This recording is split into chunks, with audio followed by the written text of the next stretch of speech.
అందరికీ నమస్కారం. శ్రీ శ్లోక ఛానల్కి స్వాగతం. ఈరోజు కార్తీక పురాణం 23వ అధ్యాయం ద్వాదశి పారాయణ మహత్యం గురించి తెలుసుకుందాం. అగస్త్యునకు అత్రి మహాముని వివరించిన ద్వాదశి పారాయణం గురించి చెప్పిన విశేషాన్ని వివరిస్తాను విను అని జనక మహారాజుకు వశిష్ఠుడు వినిపించిన అంబరీషుని చరిత్రను గురించి ఆలకించవలసిందని చెప్పసాగాడు. గంగా గోదావరి స్నానం వలన సూర్యచంద్రగ్రహణ స్నానముల వలన కలుగు ఫలితం కన్నా కార్తీక ద్వాదశి వ్రతము చేయువారికి అత్యధిక ఫలం లభిస్తుంది. కార్తీక శుద్ధ దశమి రోజున పగలు మాత్రమే భుజించాలి. మర్నాడు ఏకాదశి రోజున శుష్కోపవాసం ఉండాలి. హరినామస్మరణతో గడపాలి. ఏమీ తీసుకురాదు. అలా ఆహార స్వీకారం లేకుండా ఉండి ద్వాదశి గడియలు మించిపోనీరాదు. ఇలా చేయడమే ద్వాదశి పారాయణం అనబడుతుంది. ద్వాదశి పారాయణం చేసిన అంబరీషుని ఇతిహాసం చెప్తాను. పూర్వకాలంలో అంబరీషుడు అనే మహారాజు ఉండేవాడు. ఆయన హరిభక్తుడు. హరినామ సంకీర్తనం అన్నా హరికథా శ్రవణం అన్నా ఆయనకి ఎంతో ప్రీతి. ఒకానొక కార్తీక మాసంలో శుద్ధదశమి రోజంతా నిరంతరం భగవతారాధనలో ప్రొద్దుపూడ్చి ఏకాదశి నాడు నిరాహారం ఉన్నాడు.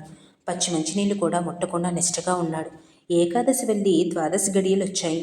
ఆ గడియలున్న కాలంలోనే భుజించాలన్న సంకల్పంతో ఉన్నాడు. సమారాధన చేసి తాను భుజించాలి అనుకున్నాడు. ఆ సమయంలో దూర్వాస మహాముని వచ్చారు. అంబరీషుడు వానికి నమస్కరించి, మునివర్య, ద్వాదశి పారాయణ చేయబోతున్నాను. తమరు స్నానం చేసి సత్వరం సమారాధనకు రావాల్సిందని ఆహ్వానించాడు.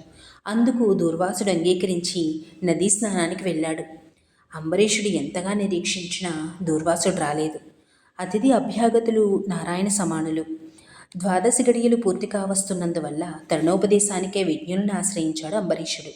మహర్షులారా, ద్వాదశి పారాయణ అతిక్రమించరానిది. అతిక్రమించినచో అంతకు ముందు చేసిన ద్వాదశి పారాయణ ఫలితం తొలగిపోతుంది. అతిథిగా తానుగా వచ్చాడు. వానికి భోజనానికి ఆహ్వానించాను.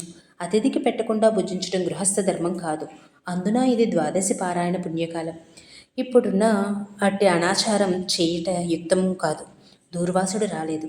ద్వాదశి గడియలు అయిపోతున్న ఈ తరుణంలో నాకేది కర్తవ్యం అని అడిగాడు. దూర్వాసుడు ఆయాచితంగా లభించిన అతిథుల్లోని అన్నార్థుల్లోని కార్తీక ద్వాదశి పారాయణలోనూ పరమేశ్వరుడు అగ్ని రూపంలో ఉంటాడని వేద ప్రవచనం. జఠరాగ్ని రూపంలో ఉన్న అగ్ని ప్రాణవాయువు వలన ప్రజ్వలింపబడుచే ఆకలి కలుగుతుంది. ఆ అగ్నిని యుక్తాహారముతో పూజించి శాంతింపచేయుట జీవలక్షణం.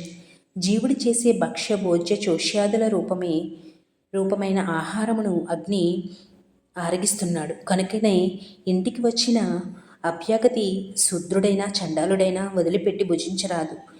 నిత్యాగ్నిహోత్రుడు, నిష్ఠాగరిష్ఠుడు, యోగీశ్వరుడైన విప్రశ్రేష్ఠుడకు దూర్వాసుడే అతిథిగా వచ్చాడు.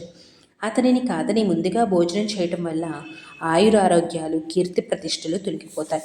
భోజనానికి రమ్మని తానే ముందుగా భుజిస్తే ఆ ముక్కోపి శపించే పరిస్థితి దాపరించవచ్చు.